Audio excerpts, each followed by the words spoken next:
फर्रुख हबीब की बात से मैं एग्री करता हूँ। यानी मुझे आज कुत्ता कहा है, मुझे जब मरियम नवाज साहब ने कहा तो फिर उनकी ख्वाहिश पे रीमा उमर को इन किया गया। सारे मेरे प्रास सत्तू पी के सुते, फिर इरशाद भट्टी। बिस्मिल्लाहिर्रहमानिर्रहीम, अस्सलाम वालेकुम। इस वीडियो में हम आपको मरियम नवाज की तरफ से टोकरी से मीडिया कंट्रोल करने पर इरशाद भट्टी का जवाब, सहाफियों और सियासतदानों के दिलचस्प तबसरे और तज़किये दिखाएंगे। याद रखें, बास्केट वाली ऑडियो में मरियम नवाज ने इरशाद भट्टी का भी नाम लेकर जिक्र किया था। इरशाद भट्टी के रद्दअमल से पहले ये क्लिप देखें। जी अंकल। हसन निसार साहब ने, आपको पता है, वो हमें बहुत गालियां दी और अब एक इरशाद भट्टी भी आ गया, बहुत ही घटिया गुफ्तगू। हाँ जी, हाँ जी। उनके ऊपर अगर एक चेक था तो वो आपने खत्म कर दिया और हमारे ऊपर आपने भौंकने वाले कुत्ते बैठा दिए। बिल्कुल। और अंकल ये तो फिर बिल्कुल ही। इरशाद भट्टी ने मरियम नवाज को मुखातब करते हुए लिखा, शुक्रिया मरियम नवाज साहबा, शुक्रिया परवेज रशीद साहब, आपका शुक्रिया कि मुझे घटिया और कुत्ता कहा। मैं इस तरह के अलकाबात का आपके हवाले से सोच भी नहीं सकता। खैर, ये अपनी अपनी तरबियत की बात है। बस कहना ये कि क्या ये है आपकी आज़ादी सहाफत और क्या ये है आपका आज़ादी इजहार राय पर यकीन। यानी मुझे आज कुत्ता कहा है, मुझे कोई दुख नहीं। मुझे आप घटिया कहा है तो कल आपको भी कह सकते हैं, आप भी कुत्ते हो सकते हैं, आप भी घटिया हो सकते हैं। हम इलादा कब तक थप्पड़ खाते रहेंगे इन लोगों से? ये फाशिस्ट लोग हैं, ये झूठे लोग हैं, ये मुनाफिक लोग हैं। आल बचाओ माल बचाओ और खाल बचाओ प्रोग्राम है, और आप पहले ये आल बचाओ माल बचाओ खाल बचाओ, तो अब है जुगाड़ लगाओ, मिट्टी पाओ और इक़्तिदार में आओ। मरियम नवाज की टोकरी वाली ऑडियो लीक के बाद दिलचस्प बात यह है कि इस वक्त तमाम टोकरी वाले और लिफाफे किसी दूसरे लिफाफे को कोई बात या हिदायत नहीं दे सकते, क्योंकि इस वक्त किसी को नहीं पता कि अगली आने वाली ऑडियो किसकी होगी और किस किस्म की होगी। इसके लिए ये नपे तुले बयानात जारी कर रहे हैं। यानी तमाम लिफाफे लेने वाले लिफाफों को इस वक्त तारीख की शदीद तरीन शर्मिंदगी का सामना है। जो दानिश्वर इससे पहले खुद पैदा करदा पाकिस्तान के मसाइल पर बड़े फख्र से गैर मुल्की मीडिया को टैग कर करके खबरें लगाते थे, इस वक्त इनकी बातों की अहमियत बिल्कुल खत्म हो चुकी है। सहाफी कस्टीनी रिचर्डसन ने आसमा शराजी की इस तस्वीर के साथ ट्वीट किया, लिखा, साबिक वजीर आजम नवाज शरीफ की बेटी की सहाफियों को रिश्वत देने की मुतअद्दिद ऑडियो सामने आने के बाद पाकिस्तान में सहाफियों की साख को शदीद बहरान का सामना है। मलिहा हाशमी ने ट्वीट किया, असल लड़ाई तो अब पड़ गई है कि मियां साहब की करप्शन के दिफा में लंबी लंबी छोड़ने पर कायनात ने किस किस को बड़ी टोकरी नवाजी और किस को छोटी। कायनात एक बड़ी टोकरी हमारी सीनियर सहाफी को भी जरूर भेजना, जिन्होंने 2018 में BBC के लिए कालम लिखा था कि नवाज शरीफ ने सर पर कफन बांध लिया है। मरियम नवाज की टोकरी यानी बास्केट वाले जुमले पर मलिहा हाशमी ने मजीद लिखा, ए तायरे लाहौती, इस वलायती टोकरी से अपने वतन की घास अच्छी, जिस टोकरी से आती हो परवाज में कोताही। एंकर पर्सन इमरान खान ने ट्वीट करते हुए लिखा, हसन सार इरशाद भट्टी और मजहर अब्बास साहब पर शदीद तनकीद, भौंकने वाले कुत्ते करार दिया, जबकि नुसरत जावेद और राना जवाद ब्यूरो चीफ जियो को आज़रबाईजान से लाए हुए खसूसी तहाइफ के टोकरे। क्या मीडिया की गैरत जागेगी? इरशाद भट्टी साहब हैं, ये बैठते थे।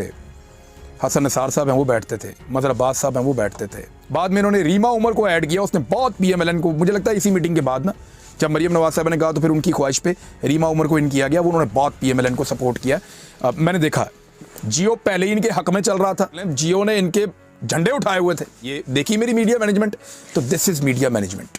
इनको भौंकने वाले कुत्ते उन्होंने कहा है परवेज रशीद साहब ने, तो कोई उनको जवाब देगा? बोलेगा हामिद मीर, बोलेंगे बाकी सहाफी। ये है मीडिया की औकात इनकी नजर में और ये है मीडिया की इज्जत इनकी नजर में। तो मीडिया जो है जब तक पालतू कुत्ते की तरह दुम मिलाता रहेगा ना, उसके साथ यही होगा जो हो रहा है। एंकर पर्सन इमरान खान ने मजीद लिखा, सहाफियों को कुत्ता कहने पर अबसार आलम सलीम साफी या हामिद मीर को गुस्सा तो नहीं आया? इस पर एंकर पर्सन अमीर अब्बास ने भी ट्वीट किया, लिखा, परवेज रशीद, आप वजीर इतलात रहे, तज्जियाकारों को भौंकने वाले कुत्ते कह रहे हैं। जरा भतीजी के लहजे की रौनक देखें, डरा कर, वरना तोहफों से लोगों को माइल करो। आजकल अंकल और भतीजी दोनों आज़ादी सहाफत के चैंपियन हैं। कहाँ है मुनाफिक सहाफती तंजीमें और दानिश्वर, कब निकल रहे हैं सड़कों पर? एंकर इमरान खान ने अमीर अब्बास को जवाब दिया, माफिया है ये जो कंट्रोल करता है। उस्मान सईद बसरा ने ट्वीट किया, कहते हैं पाकिस्तान ने तरक्की नहीं की, लिफाफा बड़ा होकर टोकरी बन गया। और तरक्की किसे कहते हैं? एक सोशल मीडिया सार्फ ने लिखा, टोकरी भरी अनारां दी, फिर लीक हो गई, काल लुहारां दी। इरफान जिलानी ने लिखा, ये बात तो तय हो गई है कि जो भी नानी अम्मा की ऑडियोज लीक कर रहा है वो मीडिया मैनेजमेंट में इनका बाप है। आसम चौधरी ने अपने फेसबुक अकाउंट पर लिखा, पुराने जमाने में गांव में एक टोकरा होता था जिसमें मुर्गी अपने चूजे लेकर हर शाम को वड़ जाया करती थी। अल्हम्दुलिल्लाह नानी अम्मा ने इस टोकरे वाली पुरानी रवायत को खत्म नहीं होने दिया। अब्बू अजरबैजान से 2 बास्केटें लेकर आए 2 सहाफियों को अंडों पर बिठाने के लिए। मलिहा हाशमी ने एक और ट्वीट करते हुए लिखा, मौलाना तारक जमील ने मीडिया से झूठ के खात्मे की दुआ की तो सहाफियों की अक्सरियत एहतजाजन चीखी कि हमारी तौहीन हो गई। बिलावल के बाद अब परवेज रशीद और मरियम ने भी सहाफियों को कुत्ते से तशबीह दी तो ये सब सर झुकाए चुप हैं। क्या मजीद टोकरियों की इंकशाफ का डर है या इनको ये तशबीह बाखुशी कबूल है? मौलाना तारक जमील के खिलाफ सबसे ज्यादा चीखे मारने वाले हामिद मीर ने ट्वीट करते हुए लिखा, सहाफती तंजीमों को इस किस्म की मीडिया मैनेजमेंट की शदीद मजम्मत करनी चाहिए और साथ ही ये भी कहा कि सवाल उठाना चाहिए कि ये रिकॉर्डिंग्स कौन करता है। इन पुरस्रार रिकॉर्डिंग्स की ओनरशिप कोई तो ले ताकि परवेज रशीद से पूछा जाए कि वजीर इत्तलात आप थे लेकिन मीडिया मालकान से जवाब तलबी मरियम साहबा क्यों करती थी? याद रखें, हामिद मीर ने आज तक इन गंदी वीडियोस के कैमरामैन के बारे में नहीं पूछा जो वीडियोस मरियम और कैप्टन सफदर के पास हैं। बड़े बड़े लोगों की फिल्में भी आएंगी, कोई स्विमिंग पूल में गिरा हुआ है, कोई स्विमिंग पूल से बाहर है, कोई वॉशरूम में गिरा हुआ है। एक वजीर आजम की बेटी इख्तियारात का नाजायज इस्तेमाल करते हुए लोगों के बाथरूम्स की वीडियोस बनाती रही। हामिद मीर यही सवाल इस पर क्यों नहीं उठाते? इस पर एक सोशल मीडिया सार्फ ने जवाब दिया, बिके हुए बेजमीर सहाफी, ऑडियो कौन रिकॉर्ड करता है, क्यों करता है, कोई ऑन क्यों नहीं करता? काश के ये सवाल आप अहमद नूरानी से करते कि साकिब निसार की ऑडियो कहाँ से मिली। शहरियार अफरीदी की ऑडियो के वक्त सवाल करते ना, क्यों नहीं किया? क्या लिफाफे या टोकरियां बंद होने का खतरा था? ये शरीफ खानदान की 1985 से लेकर 2021 तक यही सोच है, ये आगे भी यही सोच रहेगी। जो इस पे आज बात नहीं कर रहे, खामोश हैं, तो वो फिर आज किस जगह के ऊपर खड़े हैं, किस सफ में खड़े हैं और वो क्यों खामोश हैं? ये फर्रुख हबीब की बात से मैं एग्री करता हूँ। ये सिर्फ एक पैटर्न मुस्लिम लीग नून का खास तौर पे नजर आता है। वो पैटर्न इसलिए नजर आता है क्योंकि सैफुर रहमान साहब के दौर में वो खास तौर पे सर्विलेंस होती थी जी। जर्नलिस्टों की, एडिटर्स की सर्विलेंस होती थी, कंट्रोल थ्रू कैरेट और स्टिक, यानी जहां नवाजना हो वहां नवाज दो और जहां मारना हो वहां मार दो। टोकरियों में पहुंच के खत्म हुई और अभी ये जारी है, सिलसिला खत्म नहीं हुई। तीनों ऑडियोज को मान लिया गया नून लीग की तरफ से। मेरे ख्याल में तो ये आज़ादी सहाफत पे हमला था, लेकिन मसला ये है कि आपके किसी प्रेस क्लब को नहीं लगा कि ये आज़ादी सहाफत पे हमला है, आपके PFUJ को नहीं लगा, आपके PBA को नहीं लगा, सारे मेरे प्रास सत्तू पी के सुते ने। तो अगर मरियम सफदर साहबा झूठी हैं तो सहाफती तकाजों के मुताबिक इन चैनल्स को फौरी तौर पर मरियम सफदर साहबा को या तो डेफेमेशन का नोटिस भेजना चाहिए था, और चलें अगर आप ये कहते हैं कि जी हमारी सोसाइटी में कई लोग ऐसी बात कर जाते हैं तो कम से कम एक खत लिखना चाहिए था, एक ओपन लेटर कि आप हमारा नाम इस्तेमाल कर रही हैं, हमारे इदारे आपके साथ नहीं मिले हुए, हम पाकिस्तान तहरीक इंसाफ पे कंस्ट्रक्टिव क्रिटिसिज्म करेंगे, करते हैं, आइंदा भी करेंगे, हम आपके साथ नहीं मिले हुए, हमें डिफेम मत कीजिए और अपनी स्टेटमेंट वापस लीजिए, क्योंकि वो मान चुके हैं कि हमारी ऑडियो है। लेकिन आजकल सत्तू हुंदे नहीं है, बस सत्तू पी के सुते हैं सारे सर्दियां च। किसी ने जवाब नहीं दिया। जियो टीवी एक मोतबर अदारा है, दुनिया टीवी एक मोतबर अदारा है, किसी ने इस पे बात करने की जिसारत नहीं की। अब रही सही कसर बिल्कुल पूरी हो गई। वो मोहतरमा जिनके पास कोई ओहदा नहीं था, उन्होंने देखिए किस तरीके से एक फेडरल एडवाइजर को या मिनिस्टर को, या उस टाइम वो सेनेटर थे तो मिनिस्टर थे, उनको कैसे लीश डाल के पकड़ा हुआ है हाथ में, और वो जी मैं जी कर रहे हैं और उनसे इंस्ट्रक्शंस ले रहे हैं कि फलाने को मैंने हटा दिया, फलाने को लगा दिया। अब उसमें सबसे ज्यादा मुझे तकलीफ हुई है जो लफ्ज हसन निसार साहब के बारे में बोले गए। सीनियर हैं, बुजुर्ग हैं, उम्र में बड़े हैं। मजहर अब्बास साहब हम पे भी तनकीद करते हैं, रोज करते हैं, लेकिन उनकी जुबान हमेशा शाइस्ता रहती है। मुझे उनके जर्नलिज्म से इख्तलाफ हो सकता है, उनकी राय से इख्तलाफ हो सकता है, लेकिन मैं किसी नशे में हूंगा मैं ऐसी बात उनके बारे में कहूंगा कि वो भौंकते हैं।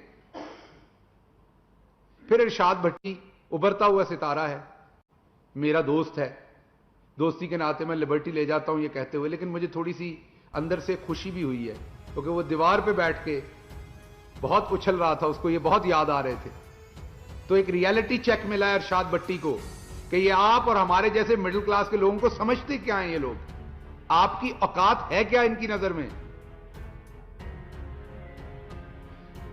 सो मरियम सफदर साहबा को 24 घंटे से ज्यादा हो गया ऑडियो आए हुए, जिसमें वो सीनियर तरीन सहाफियों के बारे में ये कह रही हैं कि ये कुत्ते की तरह भौंकते हैं और सहाफियों को टोकरियों में डाल रही हैं। जिनके नाम टोकरियों में लिए वो मुअज़्ज़ज़ सहाफी हैं, वो भी हम तो उनका एहतराम करते हैं, वो मुअज़्ज़ज़ लोग हैं।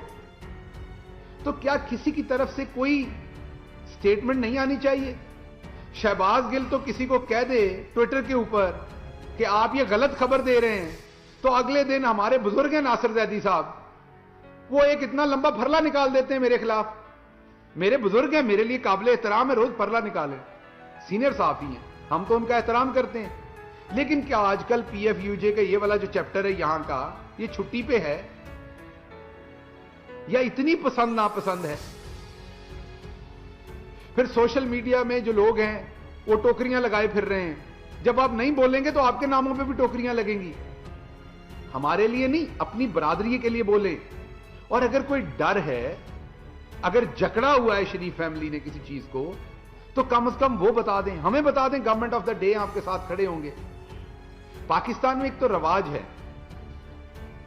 सख्त लफ्जों का और गाली गलोच को इकट्ठा कर दिया जाता है। हम सख्त तरीके से मजम्मत करें तो उसको गाली गलोच कहा जाता है। गाली गलोच ये होती है हजूर जब कुत्ते की तरह भौंकना कहा जाए, इसको गाली कहते हैं। गाली वो होती है जो बिलावल ने दी थी, तब भी आप बिल्कुल साइलेंट मोड पे रहे थे, किसी की आजादी पे हमला नहीं हुआ था। जब राणा सनाउल्लाह साहब ने आपको तबर्रा दिया था तब थी गाली गलोच। लेकिन इसमें फिर नजर भी आता है, मखसूस चैनल है, पीएफयूजे में देखें तो वहां भी उनके एम्प्लॉय बैठे हुए हैं, पीबीए में देखें तो वहां भी उन्हीं का होल्ड है, डायरेक्टर न्यूज की देखें तो वहां भी उनका होल्ड है, खबरें देखें तो सबसे ज्यादा शरीफ फैमिली की वहीं से लगती हैं। अगर कोई अदालत बुला ले तो कहा जाता हो आजादी सहाफत पे आपने भी हमला कर दिया। आप में हिम्मत है इस्लामाबाद हाई कोर्ट को चैलेंज करने की कि आप आजादी सहाफत पे सवाल उठा रहे हैं, लेकिन आप में टोकरियों वालों को पूछने की हिम्मत नहीं है। खुदा दा वास्ता है को अपने लिए बोलो, साढ़े लिए नहीं थे। मेरी आज की प्रेस कॉन्फ्रेंस का एक ही मकसद है, ओ भाई इतना सन्नाटा क्यों है? कुछ तो बोलो, सांस ही ले लो ऊंची, हम आपके सांस के साथ सांस मिला लेंगे। तो जब हम वो ऑडियोज देखते हैं और खबरों का तनासब देखते हैं तो हमें नजर आता है कि मरियम बीबी दुरुस्ती कह रही है, शाइबा आता है। और फिर जब हम आपकी तरफ से सन्नाटा देखते हैं तो दिल और डूबता है। फिर जब आपकी तरफ से हम देखते हैं कि आपको कोई फर्क नहीं पड़ा, उन्होंने आपको यह कह दिया है, तो मुझे यह बता दीजिए, हमारे आप फिर भी सर आंखों पर हैं। अगर तो पीएफयूजे, डायरेक्टर न्यूज की ऑर्गेनाइजेशन, पीबीए, दूसरी तमाम जो आपके इदारे बने हुए हैं, प्रेस क्लब्स, ये सारे पीटीआई का एहतसाब करने के लिए बने हैं, तो खुदा की कसम फिर भी हमारे सर आंखों पर है, क्योंकि हमें पता है आप लोग ज्यादातर मिडिल क्लास से हैं। दोस्तों, पाक ट्यूब 24 को सब्सक्राइब करना ना भूलें, लाइक करें, शेयर करें और कमेंट सेक्शन में अपनी राय का इजहार जरूर करें। शुक्रिया।